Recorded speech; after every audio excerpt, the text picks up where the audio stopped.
salaamaaleykum mbokk yi ñu la nuyu nag turam ak santam dem mbégte di leen dalal ci studio iRadio bu groupe E-Media Mbes dem tey mbégte nag di dalal ay kàngam yi xamante nag ci réew mi xam màcc mbirum diplomatie mbirum politique mbirum réew yi nu ñuy doxee xam ngeen ne fan yëpp ñu ngi xool ci maanaam sud du pays fële ca Casamance armée bi dafa commencé waat ay opération de ratissage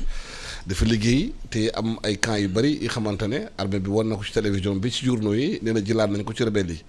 loolu nag dafa maanaam temps yi dañ ko nemmeeku parce que toogoon nañ diir dégguñu loolu foofu mel ni daal dafa jàmm dafa commencé ñëwaat foofu mbaa même bu fekkee jàmm amuloon foofu sax mais armée yi noppee woon nañu léegi nag li waral recrudescence violence bi foofu li waral temps yi armée bi wàccaat foofu danañ mugg a jàngat ak ñaari gan yi nag ñu ngi dalal Yoro Dia di journaliste di politologue dalal tamit kii di Bruno Sonko di diplômé en sciences politiques moom tamit xam-xam màcc ci mbirum maanaam Casamance ñu commencé ci Bruno Sonko Bruno li xew temps yi li ko waral. jërëjëf Alassane maa ngi nuyu ñëpp ci turam ci seen tur ak seen sant lu xew Casamance bon gis nañ ko ñu ñëpp fan yi depuis xalaat naa le 25 janvier armée sénégalaise am na yenn opération yu mu def sud Casamance am na communication boo xam ne je pense que colonel commandant Souleymane Kandé commandant zone 5 Ziguinchor wax na ko ci médias yi ne nag lu doon justifier opération yi mooy que insécurité ak yenn tool yu am drogue et cetera donc loolu mooy version officielle. Donc armée intervenir na depuis une dizaine 10 jours. Donc mais bon pour man intervention bi war nañ ci gëstu comprendre lan moo tax parce que amuñu élément appréciation yu bëri dañu toog rek armée def opération de communication aux journalistes yi yenn médias war nañ gëstu bu baax lan moo tax armée sénégalaise intervenir donc loolu mooy sama gis-gis. Yoro Dia li waral temps yi armée bi jëlaat ngannaay bi xeex. jërëjëf Alassane maa ngi lay nuyu Bruno maa ngi nuyu Sénégal yëpp di leen remercier di leen féliciter ci initiative bi ngeen jël ci groupe beeg yu demee noonu. jërëjëf. li ko indi mooy lu simple parce que dañuy wax souvent que bon sens nekkul fi mu nekk population yi depuis Mbissine population yi nekkoon foofu ci village yooyu nga xam ne dañu fa jógoon depuis 30 ans. ñoom ñoo constaté ni guerre bi jeex na dara amatu fa ñu ne dañuy dellu seen dëkk. biñ delloo nag seen dëkk yooyu ñu fekk fa ay rebelles ñu def fa ay toolu yamba di coupe de bois biñ dellu see rebelles yi fa ñëwaat menace leen il faut ngeen dellu léegi armée bi nag ni comme population yi ñoom décidé nañ ñibbisi ñoom dañ leen di encadrer pour ñu protéger leen ñibbisi ci seen droit la. dëkk yooyu même bu doon benn sénégalais moo fa décidé fanaan comme sénégalais la armée war na ko assurer sécurité boo xoolee Israël am na dëkk yoo xam dañuy wax Hébron am na ñu fa nekk armée bi même bu dee benn nit day am 100 soldats yu ñëw pour protéger leen. le fait que population ci seen bopp constaté ni guerre bi jeex na donc dañuy ñibbi fi ñu dëkkoon loolu moom laay wax c'est-à-dire guerre bi jeex na bu yàgg damay wax souvent que l'armée a gagné la guerre depuis les années 90 maa ngi yow nekkandoo woon Walfadjri 1990 dafa metti woon lool parce que MFDC dafa amoon doole. Gambie di ko jàppale Guinée-Bissau di ko jàppale. donc li ma doon wax doctrine stratégique bi ñu waroon am mooy Sénégal dina ci génn bu dee armée capable na jàkkaarloo MFDC biir Casamance ba pare jàkkaarloo Gambie jàkkaarloo Guinée-Bissau loolu am nañ ko dans les années 90 parce que ñëpp xam nañ ni Yaya Jammeh moo doon xambataal bi ñëpp xam nañ en ce moment doon jàppale MFDC 90 metti woon na lool malgré ça armée bi réussir woon na ko donc 90 ba léegi fin des années 90 la armée gagné guerre bi maintenant dëkk nag bu armée gagné guerre li ñuy wax gagné la paix. armée nag du gagné la paix. gagné la paix. politique yi ñoom ñoo war a gagner la paix xool Casamance xeex bi am na ba pare boo xool États-Unis bi nga xeexee ba pare Lincoln moom moo gagner la paix. dëkk yëpp fu xeex am armée day xeex créer rapport de force politiciens yi ñëw les hommes politiques ñëw indi solution. duñu war a ci Sénégal rek li ci désolant Sénégal mooy. que état bi toog ba finalement population ci seen bopp. ñoo ni état bi guerre bi jeex na ñun dañuy ñibbi. donc loolu moo am donc waa Mbissine dañoo ñibbi waa Albundi ñibbi ñeneen ñi tam dañu ñibbi donc armée bi protéger leen ni nga ko wax dem ci sa émission bi tournant wala fin. c'est la fin. c'est-à-dire guerre bi jeex na maintenant nu ñuy def mooy nu ñuy def ba gagner la paix gagner la paix mooy nu ñuy def ba jàmm ñëw mais li ñu war a jàpp rek loolu moo ma jaax Sénégal xam nga Casamance. damay wax souvent mooy notre crise nationale la plus grave. notre crise nationale la plus grave depuis ba guerre bi commencé ba léegi mosoo dégg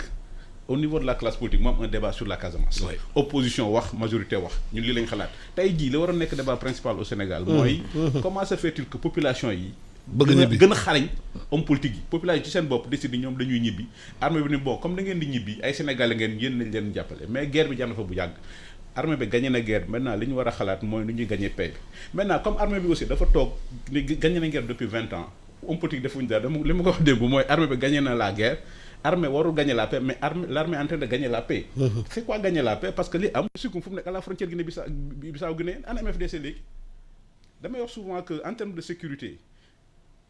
bi am Ziguinchor amul Almadi parce que fii léeg-léeg nga doox gars yi agressé la yu demee noonu xam nga c'est ça une guerre rapport de force la. MFDC ba amoon doole da bàyyi armée bi ñëw Sikkum ba guerre bi commencé ba 81 ba 80 ba léegi mais armée mosul dugg Sikkum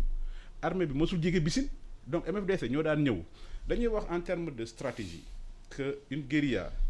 du négocier aussi longtemps day yaakaar ni rapport de force militaire bi mën na ko am MFDC pendant longtemps yaakaaroon nañ ni mën nañoo jël Ziguinchor Sédhiou Kolda donc dañuy wax aussi longtemps eggul foofu ba nga xam ne yaakaar nañu militairement mënuñ gagner. La négociation devient la continuation de la guerre par d'autres moyens pendant tout le conflit le MFDC a toujours obtenu sur le papier mën woon li mën woon am sur le terrain nañ négocier armée bi dellu sur ses bases mais boo xoolee tey jii. si comme ni mu ko waxee Sikkum base historique la Albondi base historique la bu ñu demee finalement armée bi dem ba foofu gisuñ kenn ana waa MFDC xam nga MFDC li ñu doon wax dañ daan ñëw ñu ni léegi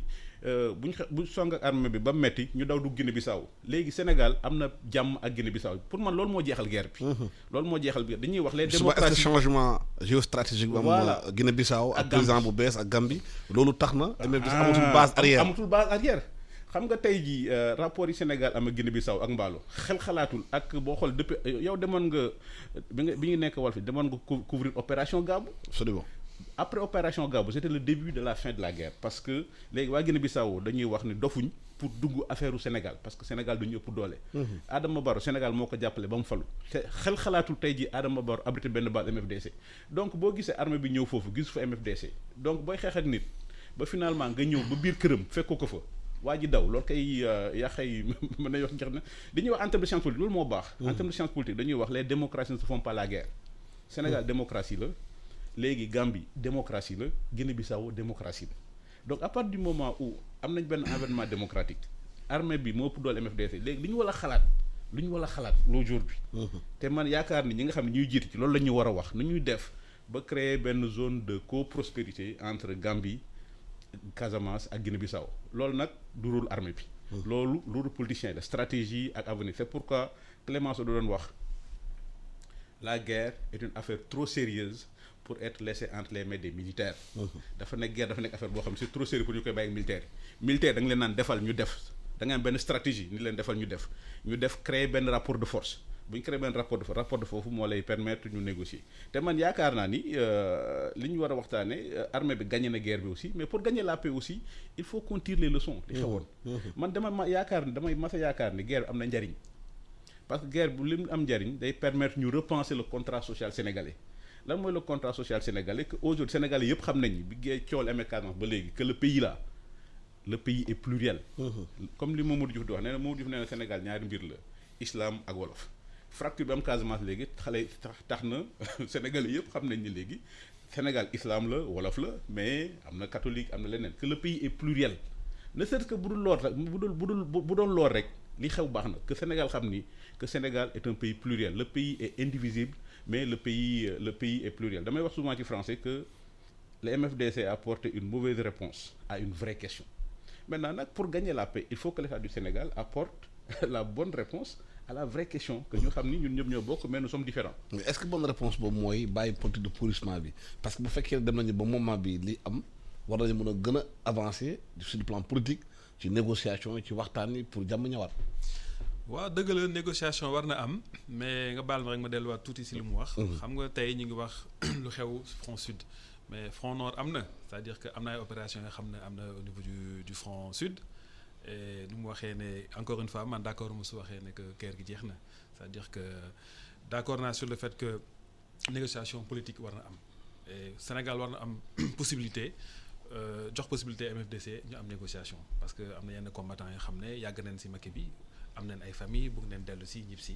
négociation war na am mais tamit sooy def négociation waroo imposer contenu négociation yi donc il faut nit yi nga déglu te aussi ni ñuy defee négociation médiation gouvernement Sénégal médiation multiple la jël médiation yu bëre monsieur Casamance yi fii est-ce que loolu am na valeur ajoutée est-ce que am na utilité parce que tey kii day dem wax def lii maa def lii kii ne maa def lële donc réellement am na étape yoo xam ne d'abord sax au niveau du MFDC problème de structuration am na donc balaa ñuy négocier il faut ñu xam kan la ñuy négocier donc médiation unique man loolu laa gëm yàgg naa ko wax médiation unique moo gën c'est-à-dire que première phase bi mooy peut-être réunification MFDC parce que tey di nga am ay combattants ak aile civile normalement si mouvement structuré yàgg naa ko wax combattants yi dañoo war a obéir militant civil aile politique bi donc MFDC dañoo war def effort restructuré suñu restructuré désigner peut-être benn secrétaire général am na ay difficultés yu bëri yu am foofu état Sénégal tamit mun na jël benn médiateur unique indépendant am na fii en Afrique ay nit yoo xam ne je sais pas yoo xam ne nekk ancien président état war na ubbil possibilité négociation MFDC mais tamit war ñu fixer contenu négociation yi. mais benn moment amoon na waa seen égidio waroon def fi négociation bi ba Salif Sadio ne moom jox na onction ñooñu pour ñu waxtaan. waaw mais nu mu lay waxee médiation parallèle moo am c'est-à-dire que Salif Sadio ak Salif Sadio rek lay négocier donc si front nord bi mais front sud am na ñeneen ñoo xam ne bokkuñu si processus bi. donc négociation je pense que benn processus bu global la war a nekk mais soo jëlee décision am na fii groupe ici groupe de recherche fii groupe fële am surtout Sow Sidibé fii ñële ak ñeneen médiation yu parallèle ban valeur ajoutée la am c'est-à-dire que soo négocier ak kii bàyyi kële mais problème la donc nañu def effort daal am benn processus bu global bu unique boo xam ne dina intégrer ñëpp. mais Yaro est-ce que stratégie état bi du pourrissement bàyyi affaire yi bañ a wax ak kenn parce que état bi day xaar ba MFDC nekk benn entité alors que MFDC depuis la mort de Diamacoune faction yi dañoo bëri ku nekk chef boppam la. même bi Diamacoune di dund y avait plus même bi Diamacoune di dund y avait plusieurs factions c'est-à-dire loolu erreur stratégique la c'est-à-dire état du Sénégal mënul xaar unification MFDC parce que booy xool histoire Casamance même pendant la colonisation l'administration coloniale lu mat pendant 60 ans dafa amoon problème pour trouver un interlocuteur unique en Casamance parce que aussi booy nekk ci dëkk da ngay xool culture dëkk bi ak société dëkk bi. c'est-à-dire tey état du Sénégal buy ne day xaar médiateur unique pour négocier ak moom dina toog 100 ans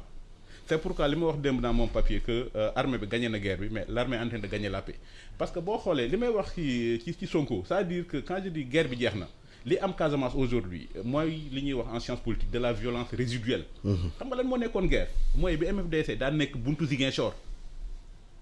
nga xam da nga nekk Ziguinchor di dégg ay canaux gi demee noonu mais fii li ñuy wax temps yi li armée bi def mi ngi dans le Balantacounda c'est-à-dire dañ leen di repousser ba finalement ñu génn Sénégal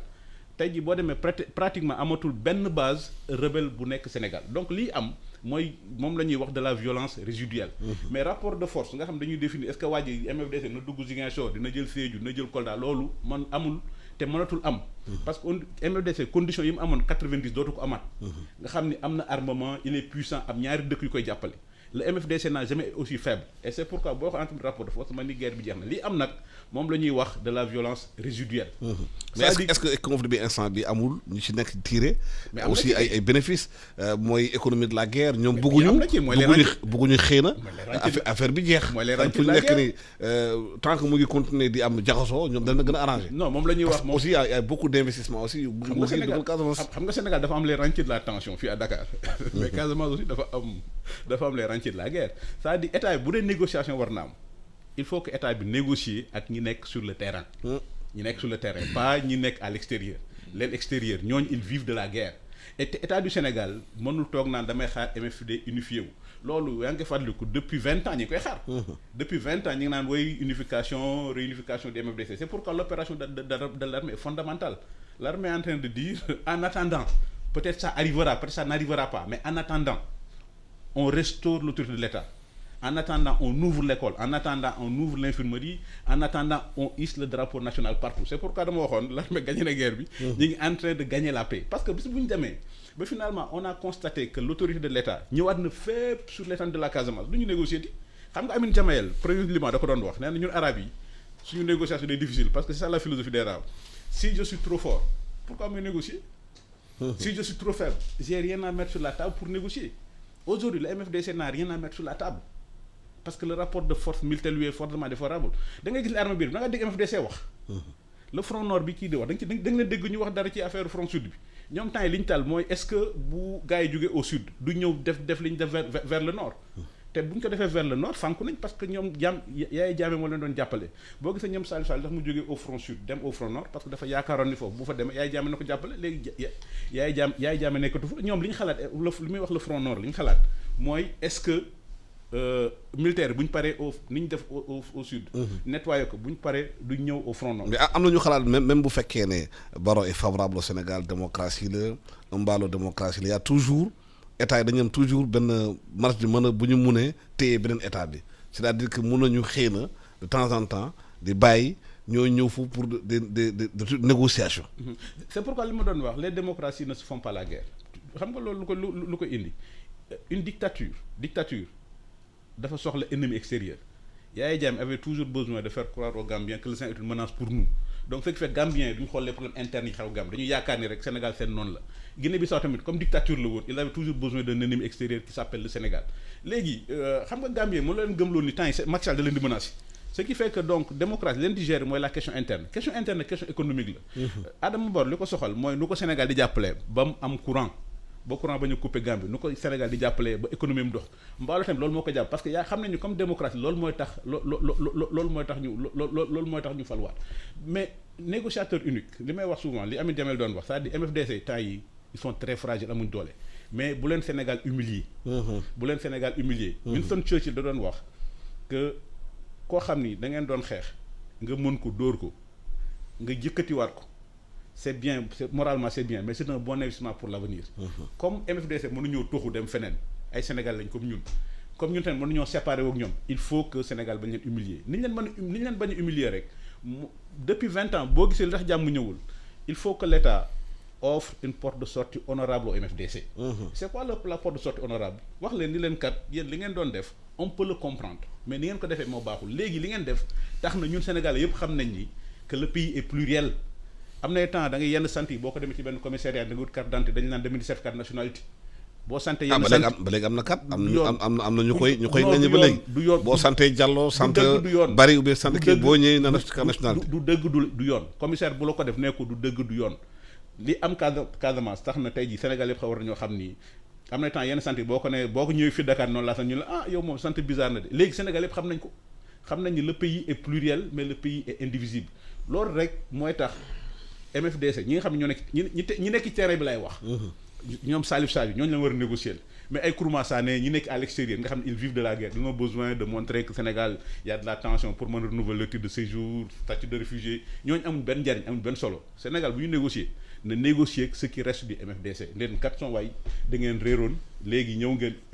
vous êtes de grands Sénégalais parce que vous nous avez aidé à repenser notre contrat social dëkk bi ñoo ko bokk mais nous sommes différents. mais aujourd'hui bu ñu xoolee crise bi ba population dem seen bopp ñoom seen bopp ñoo bëgg jàmm parce que sonn nañu 40 ans de guerre am ay des malheurs yu bëri ñi xamante ne seen tànk yi dagg na ci miin yi xam seen famille disloqué nañu amuñu jàmm ba population seen bopp ñoo bëgg imposer paix bi est-ce que aujourd'hui état bi ak MFDC waruñu comprendre que dynamique bi jàmm la laaj. non dëgg la population yi sonn neen mais di nga ma baalaat encore rek ma delluwaat tuuti si Yoro lu mu wax. bon parce que c'est son point de vue mun na ñëw wax ne que MFDC les choses sont faciles lu mu présenter tableau bi daal point de vue am la exprimer. donc mun na permettre ñeneen am seen point de vue. naan que bon situation bi ce n'est pas aussi simple que cela. léegi pour revenir sa question population bi dëgg la ça fait longtemps soo waxtaanee ak par exemple jeunes yu nekk Ziguinchor dans les centres urbains. ñoom xamuñu 40 ans ci guerre rek. xamuñu exactement lan moo xew lan mooy cause peut-être dégg nañ MFDC lan la mais xamuñu exactement lan la ñu soxla mooy peut-être am liggéey. insérer aussi tissu social vraiment loolu daal moo leen ñor daal. maintenant nag am na ñoo xam ne am na ay blessures yoo xam ne du jour au lendemain lañ koy effacer. donc am na yoo xam ne yu xew dans les années 90 2000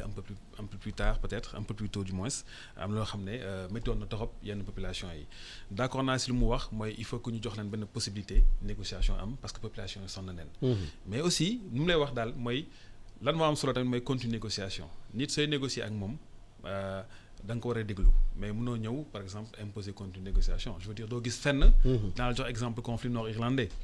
loo tax ma ne tout à l'heure personnalité négociateur dafa am solo. soo gisee conflit Irlande du Nord catholique protestant personnalité Bill Clinton moo tax nit yi toog xëcc catholique yi protestant Bill Clinton moo tax nit yi toog waxtaan donc dafa am solo pour man lu may waxtaan encore toujours négociation parallèle amul valeur ajoutée parce que expérimenté nañ ko depuis plus de 20 ans. donc su fekkoon ne amoon na benn valeur ajoutée mais dinañ ko gis mais mënoo ñëw rek ne non négociateur unique amul valeur ajoutée c'est-à-dire que mënoo négocier ak Salif Sadio négocier ak ñële non alors que ñii seen mbir déggoowuñu lan nga siy am jusqu'à 20 ans ba léegi ba bi mu amee gisuñu valeur ajoutée donc dañu war a essayer peut-être beneen méthode mooy peut-être moo tax ma doon wax sànq unification MFDC. maintenant lu am solo si conflit bi mooy jàmm am li ñuy wax schéma salvifique nit yi jéem a xool nan la ñu mën dellu nit yi ñu ngi bëgg a dellu seen dëkk seen gox mais pour l'instant ce n'est pas possible parce que am na yoo xam ne mënuñu ko wax sànq wax na rentier de la guerre xëy na parfois nit yi bëgg neen dellu si mais mënuñu dellu si donc il suffit pas nga ñëw yëkkati drapeau Sénégal def école alors que am na problème yoo xam ne c'est trop simple opération déminage yi voilà am na yu bëri yu nekk si biir yoo xam ne yu laax si biir yoo xam ne il faut que ñu jël le temps de la réflexion réfléchir si benn situation xam lan moo baax. te sooy jël carrément kam état am na recul pour xam bu baax a baax normalement état bi bu am fekkee am na service de renseignement yu baax liggéey bu baax xam na. xam nga ku ci li ko wax si renseignement ak lu Yoro wax tout à l'heure ku ci def rentier ku ci nekk ku deful dara. renseignement bi mu wax sànq am na solo. renseignement mooy ñu nekk sur place peut-être ñoo ko mun jox mais munoo toog Dakar xam nga wax nga ko sànq. munoo toog Dakar nga ne lii ak lii moo xew souvent noonu la. stratégie Sénégal moo nekkoon lan yónnee ay monsieur Casamance ñii dem toog xaalis manet xaalis waaw xëy na xëy na donc toog Dakar wala dem toog Ziguinchor ne rencontré naa el bi rencontré alors que dara amul donc sur la situation sur place am na yoo xam ne am na enjeu yoo xam ne waruñu ko simplifier suñu bëggee jàmm def un travail qui est raisonnable travail boo xam ne am na mujj loo xam ne dina si am solution bu baax nañu jël temps réfléchir bañ am raisonnement yu simpliste yoo xam ne naan lii ak lii dañu xool lan mooy problème yi joxe information bu am solo gouvernement bi parce que sooy jël décision lu ñuy wax processus décisionnel ci science politique am na facteur yu bëre état Sénégal régulation lay def lu ñuy wax régulation politique mais xam nga régulation loolu mooy tax que de temps en temps da ngay am jàmm de temps en temps violence amaat. Règlement d'un conflit il faut ngeen toog bu baax ngeen xool ngeen réfléchir ngeen négocier ci contenu négociation yi nii lan la ñu bëgg lii la ñu bëgg nga jéem a xool régler ko de manière définitive te ñu bàyyi def régulation politique. waaw mais boo bëggee unifier ay nit xam nañu seen bopp dégguwuñu seen biir naka nga koy négocier est-ce que da ngay def une guerre totale ou bien da ngay toog waxtaan. mais loolu moom laa doon wax ci xam nga aussi dëkk da ngay xam histoire am xool administration coloniale c'est-à-dire que pendant 60 ans l'administration coloniale n'a pas eu un interlocuteur unique xam nga am na ñoo xam ne ci seen tradition seen aada ñoom ñëpp ils sont indépendants les uns des autres. parce que loolu l'histoire di jàng. parce que genre chefferie quoi ku nekk chef boppam la bi ñëwee Kajoor Lat Joor moo nekkoon le chef unique donc quand Lat Joor est parti ils ont mis un commandant de cercle wala voilà donc l'autorité était déjà là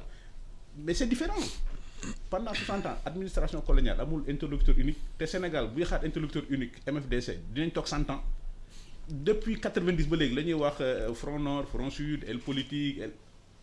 c'est-à-dire que. mais donc est-ce que paix bi du jaar ci population bi seen bopp sonn. nee nañu bëggatuñu guerre bi ñoom jàmm la ñu bëgg. mais moo am ni c'est-à-dire ñu imposer ko état bi imposer ko MFDC. mais moo am ni waa li mu commencé mooy waa Mbissine ñoo ne dañuy ñibbi parce que suñu dëkk jóge nañ fa depuis 30 ans nekk Mali Ziguinchor nekk dañuy ñibbi biñ ñibbee rebelle yi ñëw menacé leen. L'armée est venue leur dire comme da ngeen di ñibbi lii du affaire opération de communication. mais armée yàgg na opération de communication mais am na yoo xam ni boo demee Casamance am na yoo xam ni c'est la réalité yow couvrir nga opération Gabou couvrir nga la guerre de Gabou am na temps boo nekkee Ziguinchor boo nekkee Ziguinchor les rebelles étaient à la porte de Ziguinchor léegi mën nga jógee Ziguinchor dem ba Cap Skirring def naa ko récemment da ngay dem temps yi da nga jógee Ziguinchor dem ba Cap Skirring doo gis benn checkpoint militaire. parce que aussi am na yoo xam ne réalité sur le terrain la. ñun ñëpp dañuy dem Casamance. dans les années 90 boo daan jógee Ziguinchor di dem Cap Skirring mais presque dans chaque village tu avais un cantonnement militaire. ce qui veut dire qu'aujourd'hui rapport de force bi c'est la réalité maintenant l'armée mën na def opération de communication mais opération de communication aussi du terrain am réalité sur le terrain aujourd'hui la réalité sur le terrain. mooy le MFDC est presque inexistant. loolu laay wax la violence moom laay wax la violence résiduelle. li ñuy wax ci négociation yi quand je dis porte de sortie honorable mooy il faut ñu toog ak nit ñi xam nga tey jii li ma wax l'armée a gagné la guerre il faut pas que Sénégal def erreur ni on a gagné la guerre on a rien à négocier l'autorité de l'État a été restaurée partout on a rien à négocier il faut pas que Sénégal def erreur boobu. bu may wax la pluralité que Sénégal toog waa MFDC ni leen kat son waay États-Unis bi mu amee guerre de sécession Lincoln loolu la def Lincoln bi mu gagné guerre bi dafa woo tout le monde ni leen a house divided cannot stand une maison divisée ne peut pas tenir. Avant la guerre il y avait deux Amériques les sudistes et les nordistes maintenant avec les liens de sang et la guerre nous sommes une seule nation nit ñi dañuy les gens ne se demandent pas qui doon diriger la guerre d'indépendance des États-Unis Jefferson Davis nu mujjee mais il est mort dans son lit il n'a pas été condamné il n'a pas été entendu parce que Lincoln a dit pour faire la paix on fait la paix avec ses adversaires donc jàpp Jefferson Davis tëju ko toroxalu ko loolu laay wax nii saa yi Sénégal temps yi rapport de force armée bi la favorable mais il faut pas que Sénégal ni non on a rien à négocier. mais est-ce que situation bi xamante ne population ñoo laaj ñoom la paix boole ci investissement yi ñu war a def ci Ziguinchor pour créer des emplois créer des conditions économiques du tax aussi renforcer paix. mais loolu mooy de la paix loolu mooy de la paix tey jii Ziguinchor pour dem Ziguinchor xam nga am na temps boo jugee Ziguinchor di ñëw Dakar dañ naan ndax maa ngi dem Sénégal parce qu'il y avait l'enclavement. Aujourd'hui, l'État du Sénégal a fait des efforts. Il y a 2 vols. Ziguinchor et la Casamance, c'est la seule région où on a 2 avions par jour. Ils ont 3 bateaux. Il y a le pont sur le fleuve Gambie. Comme je dis, aussi longtemps, si la Casamance se rapproche, l'idée séparatiste s'éloigne. Mbaye Thiam ajouté na il faut ñu def train bi xam ne day jóge Dakar. waaw dem ba Ziguinchor ñëwaat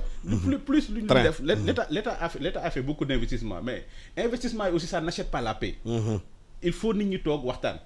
moom laay wax la porte de sortie honorable c'est quoi la porte de sortie honorable woo ko mel ni Salif Sadio ni ko 400 waay jàmbaar tu as été très brave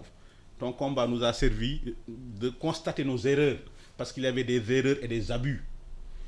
am na temps administration bi doon nekk sur place on regardait les gens du sud comme des indigènes am na temps boo ne nii laa tudd ñun la noo est-ce que sénégalais nga tu leur dis que seen combat kat permettre nañu ñu corriger un certain nombre d'erreurs les erreurs là on va les corriger et on va l'intégrer dans le nouveau contrat social lan mooy contrat social boobu reconnaître que le pays est indivisible mais il est pluriel donc la pluralité là loolu mooy porte de sortie honorable donc il faut que loolu ala kulli haalin Sénégal toog ak waa MFDC maintenant nag erreur bi ñu war a bañ a def rek mooy nañ toog ba xaar ba loolu bu ñu koy def nañ toog dinañ toog 100 ans nañ ubbi négociation yi ñi bëgg a ñëw ñeneen ñi nag bu ñu demee ba bëgg a ñëw fekk ñu ci mais mënoo toog di xaar naan damay xaar MFDC unifié wu parce que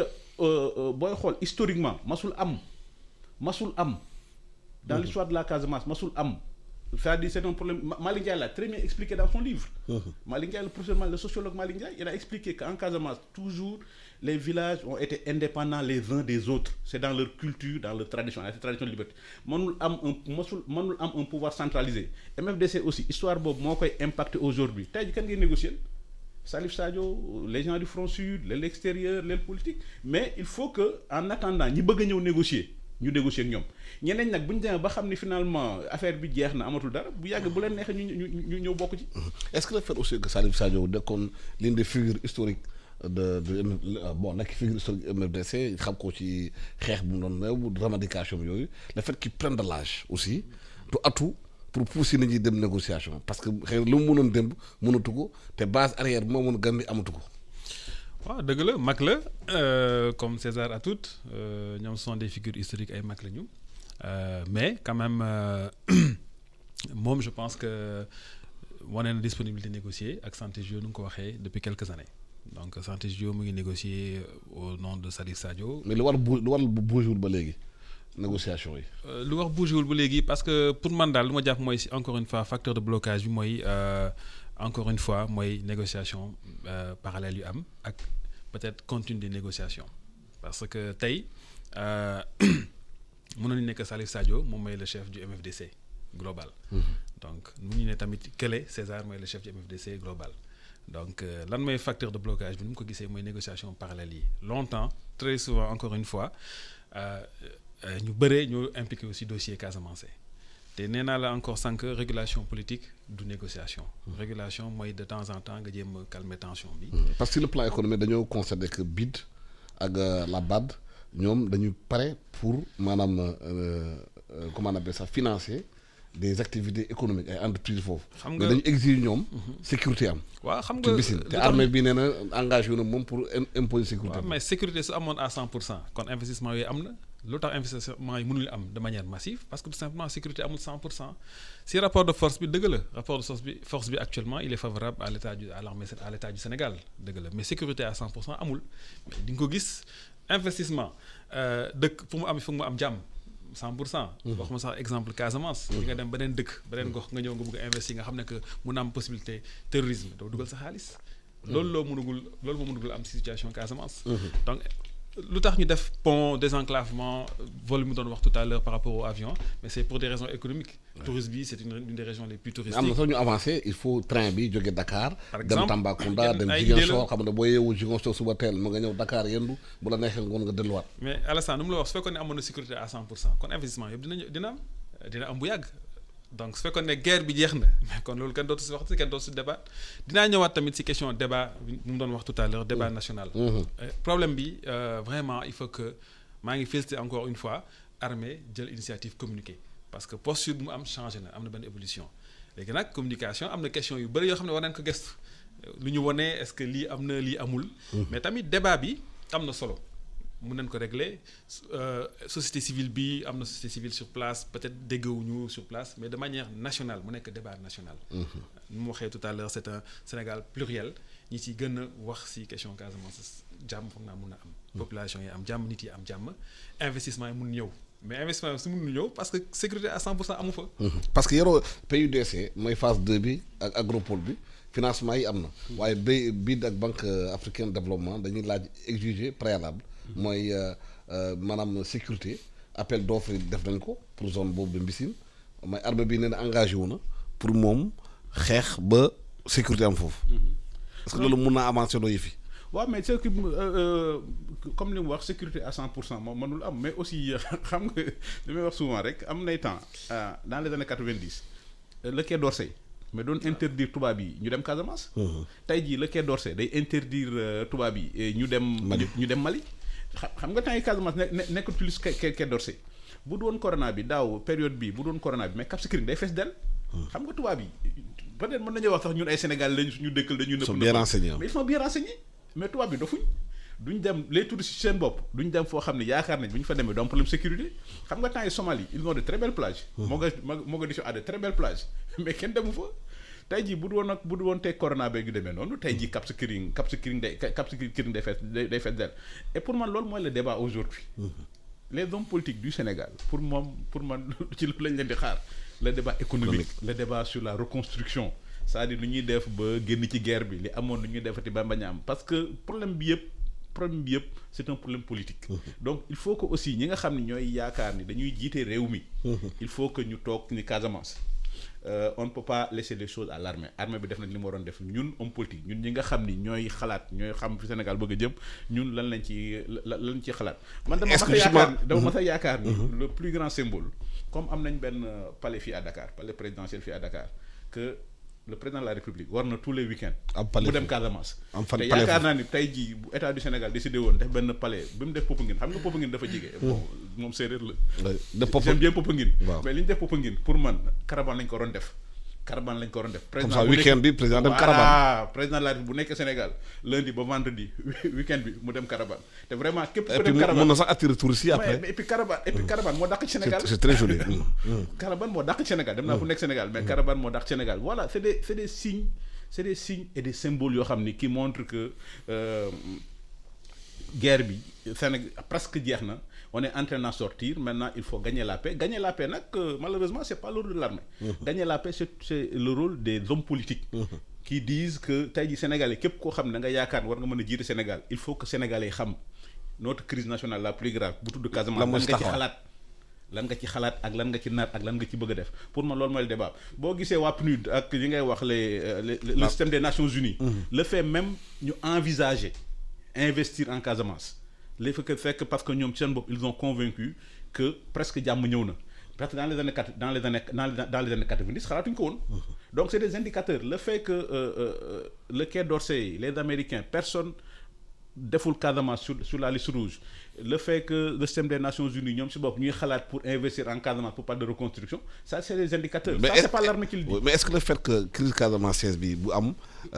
duñ ko waxtaanee Ziguinchor duñ ko waxtaanee baram Saint-Louis duñ ko waxtaanee Bakel duñ ko waxtaanee Tambacounda est-ce que joxul impression population bi que benn affaire bi xam ne guerre bi fale la xew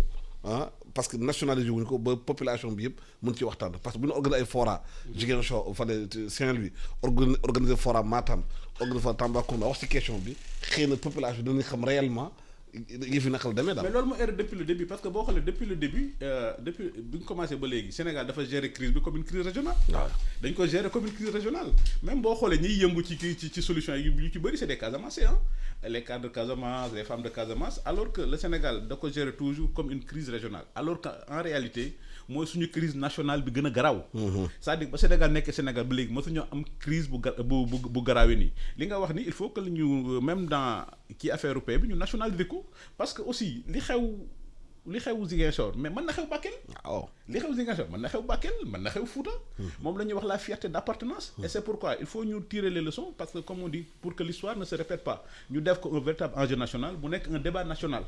parce que ñu xoolaat quand tu décides que ñun ñëpp jàng nañ à l'école que loolu Senghor la woon Sénégal nation une et indivisible maintenant bu ñu décidé nag ni léegi dañuy passer ci beneen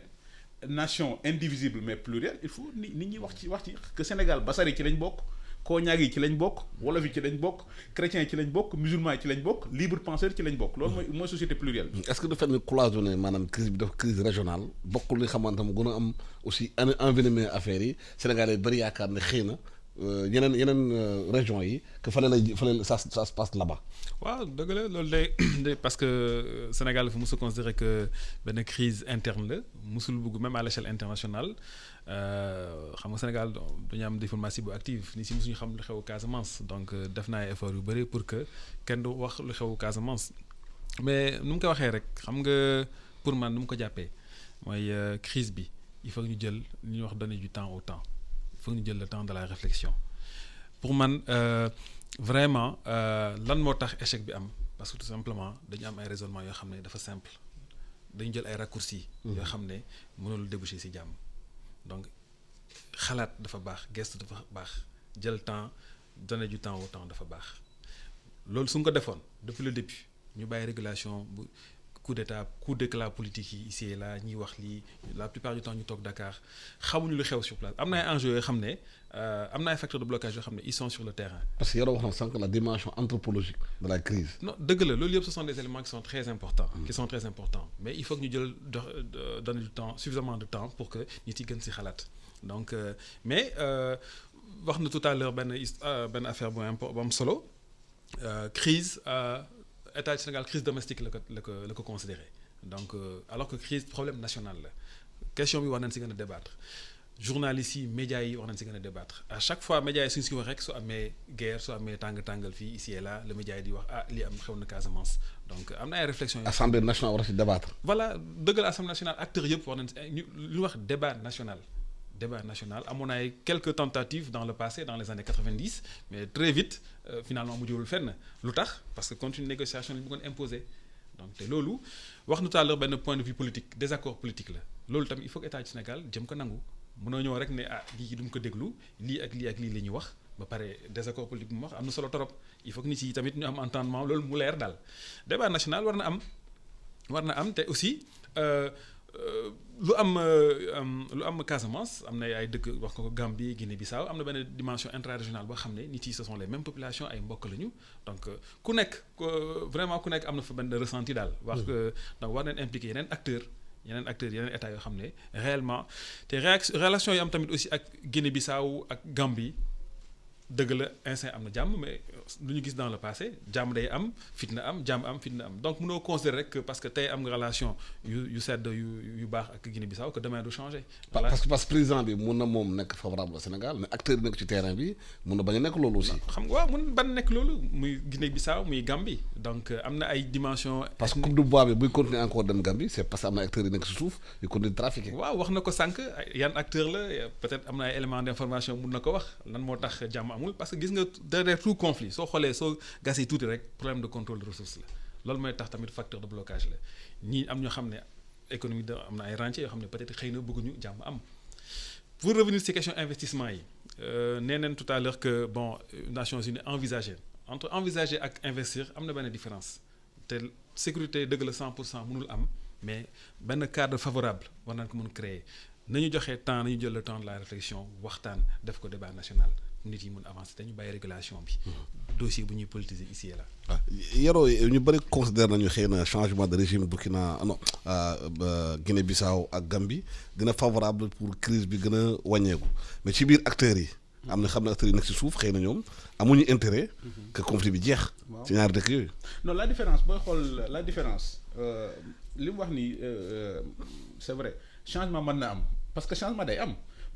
parce que li tax temps yi affaire favorable Sénégal parce que changement dafa am. c'est-à-dire li may wax souvent c'est-à-dire fi ñu jaar 90 ba egg fii fi ñu jaar 90 dootuñu fi mën a jaaraat parce que 90 MFDC dafa amoon doole yow xam nga ci dara. yow muy toi qui a couvert la guerre en Guinée-Bissau. MFDC dafa amoon doole Gambie di ko jàppale Guinée-Bissau di ko jàppale malgré ça armée bi a fait son devoir ba finalement effondré wul. Donc l'armée s'est battue presque sur 3 fronts 90 ñetti guerre la woon xeexi MFDC à l'intérieur de la Casamance dékku Gambie dékku Guinée-Bissau favorable ba moo gënoon metti mais léegi période bi ñu nekk c'est-à-dire même bu dee Gambie am na ñuy jàppale MFDC ci suuf c'est différent bu nga xam ne Yaya Jammeh ci boppam moo koy jàppale di leen jox armement officiellement en ce moment di leen jàppale di leen jox armement officiellement malgré ça quand mooy doctrine stratégique ma doon wax Sénégal dina am jàmm si le Sénégal mënoon na dékku affaire situation boobu xeex sur le terrain dékku Guinée-Bissau dékku Gambie boo ko comparé ak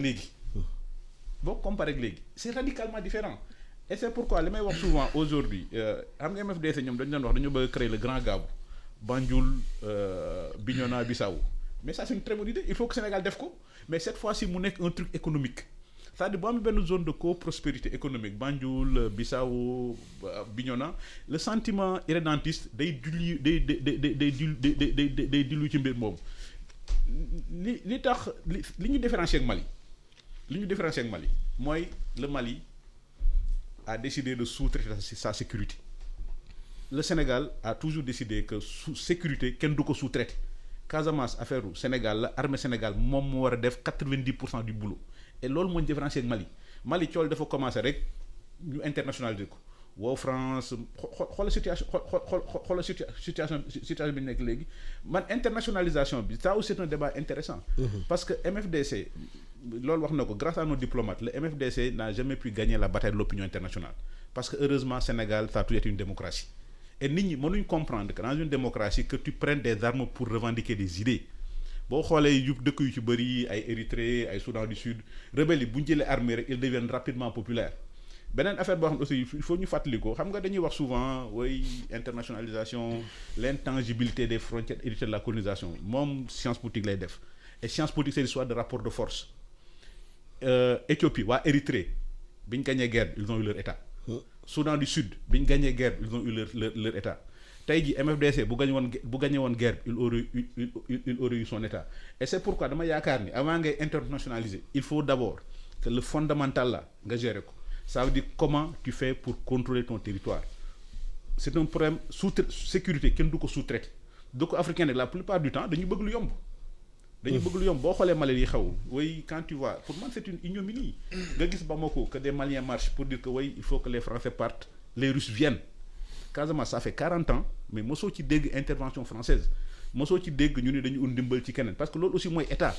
ni ko Max Weber doon waxee état mooy territoire et sur ce territoire là tu te donnes les moyens d'avoir le monopole de la violence légitime te temps yi boo gisee li armée bi def nii damay wax souvent ci loolu la ça veut dire qu'on va arriver à une situation boo xam ni l'autorité de l'État va être restaurée partout maintenant nag ce n'est pas parce que am nga loolu que doo négocier parce que nga def affaire Amine Jamael way dama am doole du ma faale kenn du ma wax kenn c'est parce que nag am nga doole ba xam ne waa jaaw ko doole fuuf nga koy yëkkati ni ko ñëwal sama mbokk nga ñëwal ñu toog waxtaan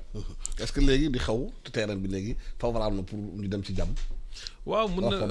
rapport de force dëgg la peut-être moo gën a favorable état du Sénégal mais nga baal ma rek encore une fois xam nga am na situation yoo xam ne yu muy comparer yoo xam ne bokkul Sénégal ak Mali mënuñ leen comparer à 100% Mali dëkk bu rëy la 1,2 million km². Donc depuis le début indépendance et puis internalisation du conflit yenn situation dina marché yenn situation du marché jox naa l'exemple Irlande du Nord Mali balaa lii di am première crise ñu amoon ak Touareg yi conflit bi a été internationalisé il a été réglé donc moo amoon benn étape benn moment boo xam ne jàmm am na avant que yeneen enjeu tey conflit dañuy dynamique les conflits ne sont pas dañuy wax ne sont pas statiques xëy na lu nekkoon dëgg démb tey du dëgg am na yeneen éléments yu ñëw te soo xoolee bu baax toujours conflit yu am actuellement fii problème de contrôle de ressources la lan moo am Casamance Mali lan moo fa am dëgg la nit yi ñu ngi wax état nation dëgërul mais am na ay considérations économiques contrôle des ressources yu am yeneen enjeux yoo xam ne day évoluer mënoo jël benn raisonnement boo xam ne valable na pour démb nga andi ko tey nga ne situation bi nii la Sénégal ak Mali mënuñu ko comparer à 100% Sénégal état bu tuuti la par rapport à superficie Mali donc am na yeneen enjeux yoo xam ne war nañ ko gestu mais lu may bëggoon delluwaat tuuti rek mooy encore une fois mooy saluer démarche armée sénégalaise c'est-à-dire que armée sénégalaise tey def na effort de communication pendant longtemps loolu amul woon mais tamit si continue communication bi ñuy def am na ay questions yu bëree yoo xam ne war nañ ko gestu xam moo tax gis nga suñ ko gestu réellement du ñu changer situation du change dinañ toogaat suba gannaaw suba nga owaat monsieur Diawal owaat keneen ne lii amat na man du ma sama sañ-sañ li ma bëggoon mooy ñuy réfléchir encore une fois du ñuy régler conflit de manière définitive. temps bi nag jeex na man de gërëm di leen sant de gërëm Yoro Dia journaliste analyste politique de gërëm tamit Bruno Sonko di aussi chercheur boole tamit diplômé en sciences politiques